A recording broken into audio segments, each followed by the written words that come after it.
To get a sense of the importance of meter and rhythm and how it works in practice, we're going to take the case of John Donne's poem, Death Be Not Proud. Death be not proud, though some have called thee mighty and dreadful, for thou art not so. For those whom thou think'st thou dost overthrow die not, poor death, nor yet canst thou kill me. From rest and sleep, which but thy pictures be, much pleasure, then from thee much more must flow. And soonest our best men with thee do go, rest of their bones and soul's delivery.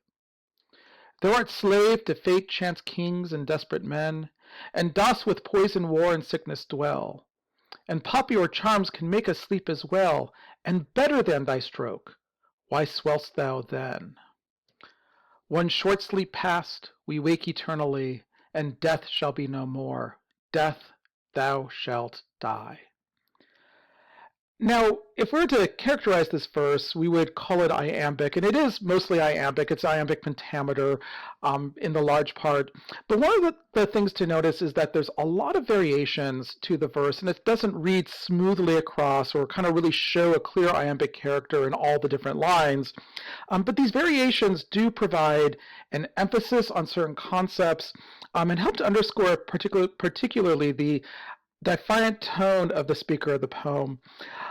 This poem is a sonnet, which is a 14-line poem.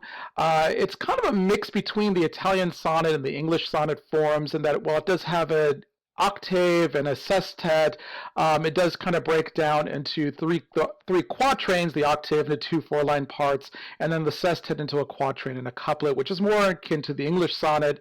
So it's kind of a mixing between those two. It's also largely works from a couple different figures of speech. One of those is an apostrophe, which is an address to someone who's not present or to some kind of imagined person or idea, and death here kind of as a concept, but also the other kind of figure of speech to note here is that death is also personified as kind of a human-like figure that's being addressed in this kind of case. And that's kind of what we do see in this poem is the speaker kind of addressing death, this supposed great figure who might think of himself as proud in some kind of way. But this poem, which is also a religious poem, John Donne was an Anglican minister. Indeed, one of his sermons gives us the line, do not ask for whom the bell tolls, it tolls for thee. And he did write a series of different religious kinds of meditations on religious topics, of which this is kind of one. He also wrote a whole bunch of risque sexual kinds of poems, which we're not going to be talking about today. He's kind of a really interesting guy in those kinds of concepts. But if you're to provide a basic sense of this poem, it's that death, despite seeming like somebody who would be mighty and dreadful, should not think of himself as being proud, because death really isn't all that powerful. And in the end, after we die, we rise again in heaven, in which case death really gets beaten, or death kind of dies himself in that kind of way. And that's the basic sense of this poem. But again, there's a little bit more to it, particularly in the defiant attitude of the speaker towards death, which is one of the main things that we can see when we do look at this rhythm. And that's kind of what makes this poem both interesting and fun to read, is to see kind of the way the rhythm, and especially the way that Donne as a master kind of parallels the rhythm in certain lines to kind of play with the way the poem's being put together and design the poem in a certain way, as well as to bring forward this really kind of in your face with death kind of attitude that the speaker has. It starts off kind of with this trochee instead of an I am, death be not proud kind of punch that we do kind of get to kind of address death in this way. And then it does kind of turn into something that is a little bit more iambic for the rest of the line, though some have called it the mighty and dreadful, and then a little trochee thrown at the beginning there. And then at the very end of line 2, we get all these kind of spondies, these extra accents thrown in to kind of punctuate this defiant attitude. Death, be not proud, though some have called you mighty and dreadful, for thou art not so, is kind of this beating of the fist as he speaks to death in this kind of way. And then the next line, which is kind of a nice bouncy iambic line, for those whom thou thinkst thou dost overthrow, is kind of perfectly regular iambic.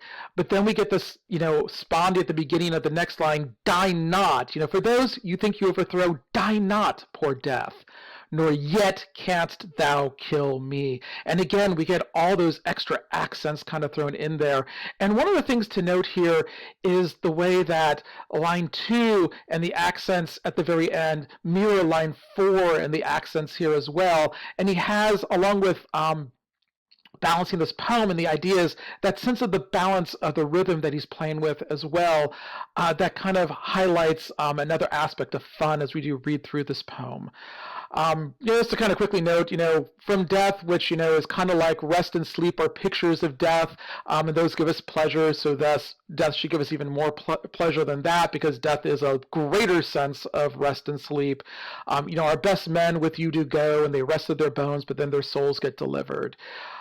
Death is, kind of merely the slave to fate, chance, kings, and desperate men. And again, you can hear those extra accents brought in there. They're a slave to fate, chance, kings, and desperate men to kind of punch up and emphasize those kinds of things, that death doesn't even act upon his own, but rather he merely acts upon the whims of fate, the whims of chance, kings who will send people into battle or die for him or kill people off, desperate men who have acts of desperation, take their own lives or take the lives of others.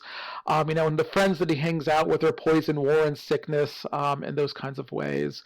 That poppies and charms can make us sleep just as well as death, and indeed be kind of sweeter than death. And these are all the kinds of things that he says to kind of bring death down. But the lines I wanted to kind of get to at the end, which again show this great defiance. Again, the second to last line is this nice, regularly iambic line. When short sleep pass, we wake eternally, and death shall be no more. All that nicely iambic. And then that last little bit, these which are the spondies that are brought in again, these extra accents, and death shall be no more, death thou shalt die, to punctuate and accent that concept at the very end. And again, this is the kind of thing that we get to see as poets play with things like the rhythms of their poems, that it's not just always about it being purely nice and bouncy iambic in these different kinds of ways that we will see in poems that might be all regular throughout, but rather where the verse does vary helps to underscore different kinds of attitudes, help to punch up certain things, and again, in this case, show that great tone and defiance that the speaker does have as he looks death in the face and says, "Death, you're not that special. You will die yourself." So again, a master like Donne is somebody who can show us these kinds of things.